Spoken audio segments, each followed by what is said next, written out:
वालेकुम प्यारे व्यूवर्स, उम्मीद करती हूँ आप सब खैरियत से होंगे, खुश व खुर्रम होंगे और अपने अच्छे अच्छे से कामों में बिज़ी होंगे। अल्हम्दुलिल्लाह ब्लॉग में आप सबको वेलकम कहती हूँ। अल्हम्दुलिल्लाह एक और ख़ूबसूरत दिन देखने को मिला और मेरी दुआ है कि अल्लाह ताला आप सबको और पूरे पाकिस्तान के, पूरी दुनिया के उम्मत मुसलमान को अमन व अमान में रखे, अपनी हिफाजत में रखे। आप सब अपने अपने घरों में शाद व आबाद रहें, अपने बच्चों के साथ और अपनी फैमिलीज़ के साथ खुश रहें और खुशियाँ बांटें। आज मैं अपने किचन से शेयर करूंगी मज़ेदार चटनी जो कि धनिया और पुदीना से बनती है और ये खानों में बहुत ज़्यादा इस्तेमाल की जाती है। अगर घर में खाने के लिए कुछ भी ना पड़ा और सिर्फ ये चटनी पड़ी हो तो यकीन कीजिए आपको किसी भी सालन की ज़रूरत नहीं पड़ेगी। और इस चटनी के फ़ायदे भी बहुत हैं, ना सिर्फ निज़ाम हज़म को अच्छा रखती है बल्कि हमारे जिस्म से बैड कोलेस्ट्रॉल को ख़त्म करती है और जी इसके अलावा मोटापे को दूर करती है। इसके अलावा टाइम सेविंग पर बहुत सारी टिप्स भी होंगी। मार्केट से बहुत सारी सब्जियां हैं जिन्हें अच्छी तरह से साफ़ करके वॉश करके और उन्हें उनकी जगह पर रखा गया और ये वो चीज़ें हैं जो आज मैंने पकानी हैं। तो यहाँ पर आपको इस पतीले में कुछ पकता हुआ नज़र आएगा, वो होगा साग। अक्सर वीडियोस में आप देखते होंगे कि साग ही बॉयल होता हुआ नज़र आ रहा है, तो इतना साग, तो इसकी एक ख़ास वजह है जो चंद दिनों तक आपको पता चल ही जाएगी। अच्छा जी, ये धनिया और पुदीना भी मार्केट से आया, देखिए किस कदर फ्रेश है। मैंने इसे वॉश करने के बाद ना इस तरह हैंग कर दिया ताकि ये अच्छी तरह से ड्राई हो जाए। वैसे मैंने उसे मलमल के कपड़े में भी साफ़ कर लिया था। तो ये जब है मैं इसे इसकी आज मैं चटनी बना रही हूँ। चटनी भी ऐसी जो काफ़ी दिनों तक महफूज करके भी रखी जा सकती है, यानी जब भी ज़रूरत पड़ेगी हम उसे उठाकर और किसी न किसी चीज़ के साथ इस्तेमाल कर सकते हैं। तो आज मैंने धनिया जो है इसको जब काटा, इसके डंठल मैंने फेंके नहीं हैं। अब सीज़न है कि हम इसको इस तरीके से ग्रो कर सकते हैं। तो मैंने इसे एक कप में रखा, थोड़ा सा पानी डाला और इसे विंडो में रख दिया। ये है जी धनिया पुदीना। इनके पत्तियां जो है मैंने अलग अलग कर ली हैं, इसमें से सारे डंठल वगैरह डंडियाँ वगैरह निकाल दी हैं। और ये है जी सब्ज़ मिर्चें। सब्ज़ मिर्चें जो हैं ये तकरीबन मुझे 10 से 12 चाहिए थी, मैंने कुछ ज़्यादा ली हैं क्योंकि कुछ ख़राब भी निकल सकती हैं। इनको भी अच्छी तरह वॉश करने के बाद बहुत अच्छे से इन्हें ड्राई कर लिया क्योंकि इनके ऊपर पानी बिल्कुल भी नहीं होना चाहिए। ना पुदीना, धनिया और हरी मिर्च, बिल्कुल इनके ऊपर पानी का एक कतरा भी नहीं होना चाहिए। जो चटनी मैं बना रही हूँ उसमें पानी बिल्कुल भी नहीं जाना। धनिया पुदीना को भी मैंने इसी तरह से खूब अच्छे से ड्राई किया। और ये अब जो मैं मिर्चें काट रही हूँ ना, इसमें मैं आपसे एक बात शेयर करूँगी कि बहुत ही ध्यान वाली बात है। अक्सर हम सब्ज़ मिर्च को साबुत की साबुत सालन में फेंक देते हैं, तो बिल्कुल भी ऐसा नहीं करना चाहिए क्योंकि सब्ज़ मिर्च ऊपर से बज़ाहिर बहुत फ्रेश फ्रेश नज़र आ रही होती है, लेकिन अगर उसके अंदर एक सीड भी ब्लैक हो तो सब्ज़ मिर्च को बिल्कुल भी यूज़ नहीं करना चाहिए। इसीलिए मैं बहुत एहतियात करती हूँ और काट काट कर इनको चेक करती हूँ कि इनके अंदर कोई सीड्स जो हैं वो ब्लैक तो नहीं है। हाँ, तो अगर वाइट है तो बिल्कुल अच्छी है, सब्ज़ मिर्च सही है, और अगर ब्लैक है तो उनको अलग कर देते हैं। ये देखिए जी, ये वाइट वाइट सीड्स वाली सब्ज़ मिर्चें हैं और साथ में मैंने कुछ लहसुन भी तैयार कर लिया। और ये देखिए मैं आपको दिखा रही हूँ ब्लैक सीड्स में जो मिर्च थी, 2 मिर्चें ऐसी निकली थी जिनके अंदर ब्लैक सीड्स थे। तो आजकल मिर्चें कुछ ऐसी ही आ रही हैं, ऊपर से बहुत फ्रेश फ्रेश नज़र आती हैं। अच्छा जी, तो ये जो धनिया पुदीना आपको नज़र आ रहा है इसमें धनिया की मिकदार ज़्यादा है और पुदीना की कम है। पुदीना की हमेशा धनिया से कम ही मिकदार रखनी चाहिए वरना चटनी में कड़वाहट आती है। तो इन तमाम चीज़ों को हमने अच्छी तरह से ग्राइंड कर लेना है, थोड़ा सा सिरका डालकर। और सिरका डालना है हमने, पानी बिल्कुल भी नहीं डालना, सिरका बहुत कम मिकदार में डालकर और हम इसे ग्राइंड करेंगे। और अगर ग्राइंड होते हुए थोड़ा सा भी ये जो है नखरे कर रहे हों ये सारे मसाले से ग्रीन मसाले, तो थोड़ा सा सिरका और शामिल कर सकते हैं, बहुत ज़्यादा नहीं। तो थोड़ा सा हमने इसमें अपने टेस्ट के मुताबिक सॉल्ट भी डाल लेना है, सॉल्ट ज़्यादा नहीं। अगर सॉल्ट ज़्यादा हो गया तो हम निकाल नहीं सकते, कम है तो फिर तो हम और शामिल कर सकते हैं। अच्छी तरह से इसे ग्राइंड करने के बाद जी ये देखिए बिल्कुल ये यकजान सारी चीज़ें हो जानी चाहिए। तो हमने लेना है एक पैन में थोड़ा सा ऑयल। ये देखिए जी, ये पहले मैं आपको चटनी दिखा दूँ। चटनी जो है ये कुछ इस तरह की होनी चाहिए कि ना तो ये स्टिकी हो जो कि चम्मच के साथ चिपकी रह जाए और ना ही ये रनी हो जो कि भागती हुई नीचे गिर जाए। ऑयल मैंने बहुत कम लिया है, जहाँ ये चटनी मैंने बनते देखी है, सीखी है, वहाँ उन लोगों ने ज़रा ऑयल कुछ ज़्यादा रखा हुआ था। आप चाहें तो कुछ ज़्यादा ऑयल भी इस्तेमाल कर सकते हैं। इसमें 1 स्पून ज़ीरा डालकर और इसे ज़्यादा देर हमने फ्राई नहीं करना ज़ीरे को, यानी बहुत ज़्यादा काली हालत में नहीं लेके जाना, ब्राउन ब्राउन होगा और उसके बाद जी हमने लगा देना है चटनी को तड़का। बहुत ही मज़े की खुशबू आ रही है। इस चटनी की फरमाइश अब मेरे घर में बार बार होती है क्योंकि ये बहुत ही मज़े की चटनी है।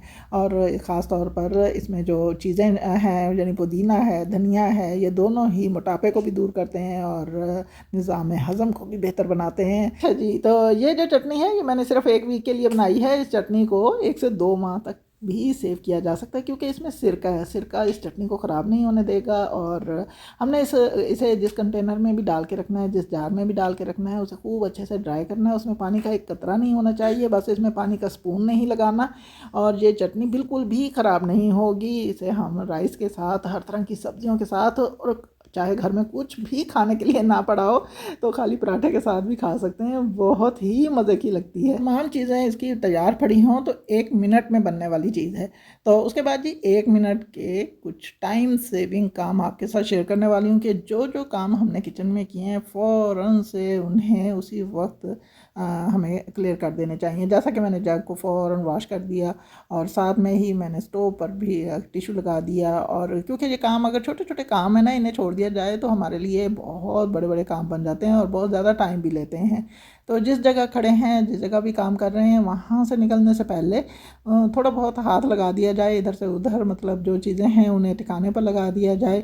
तो मैं हमेशा इसी तरह करती हूँ। जैसा कि अब मैं किचन में काम कर रही थी तो किचन में काम करने के बाद मैंने यहाँ तमाम मसाला जात को है वो ठिकाने पर लगाया। उसके बाद जी यहाँ पर मैंने कुछ चीज़ें ऐसी भी देखी जो कि आज ही करनी ज़रूरी थी, जैसा कि ये नमकदानी और साथ में काली मिर्च, इन्हें भी मैंने रीफ़िल कर दिया। और अगर ये चीज़ें मतलब हम अगले वक्त के लिए छोड़ दें और जब हमें इस्तेमाल करनी हो तो उस वक्त एक तो दिल बहुत उकताया हुआ होता है, बंदा थका हुआ भी होता है कि अल्लाह अब दोबारा से ये चीज़ें जाकर इन्हें भरें और फिर ला कर रखें।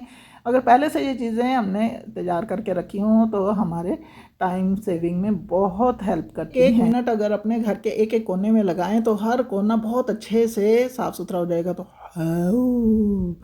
तो ये क्या बन गया, तो ये है जी सॉक्स, जो कि मैंने अपने हाथ पर लगा ली है। और अब मेरी हेल्पर अपना काम करने लग गई है और मैं अपने काम में लग गई हूँ। तो अगर वो ड्राइंग रूम की क्लीनिंग कर रही है, फर्श की क्लीनिंग कर रही है, तो मुझे यहाँ तकरीबन 1 से 2 मिनट लग जाएंगे इन तमाम चीज़ों को क्लीन करते हुए।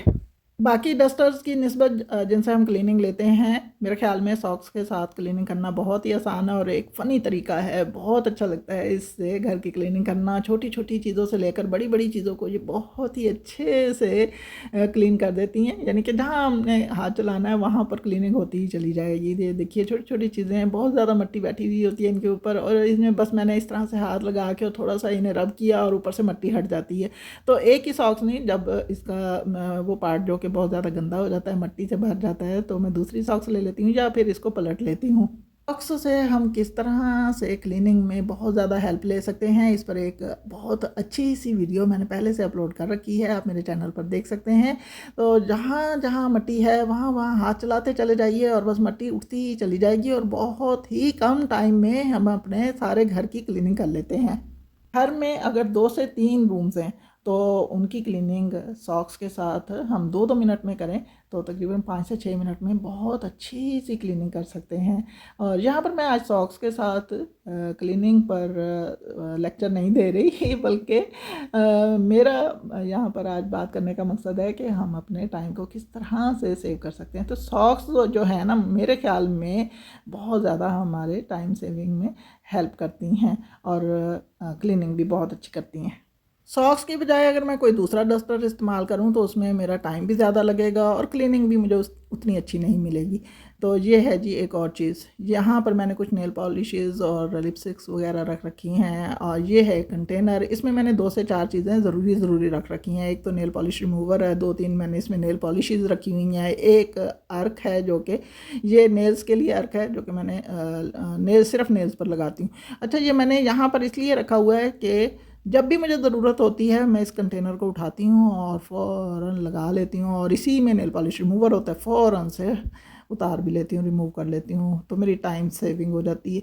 तो ये चीज़ जो है ना, अगर ये ठिकाने पर ना हो तो यकीन कीजिए कि एक तो टेंशन, दूसरा बहुत ज़्यादा टाइम ज़ाया करने वाली बात होती है। मैंने इसकी एक ऐसी जगह मुकर्रर कर रखी है जहाँ पर जाते और आते हुए इसे यहीं पर हैंग होना होता है और टाइम की बचत भी रहती है। तो अपने ड्रेसेस को भी हमेशा मैं सेट करके हैंग करके रखती हूँ, ताकि कहीं भी जाना हो तो मुझे कोई टेंशन ना हो कि जी कोई ड्रेस उठा के उसे आयरन करना है। तो ये है जी बनाना।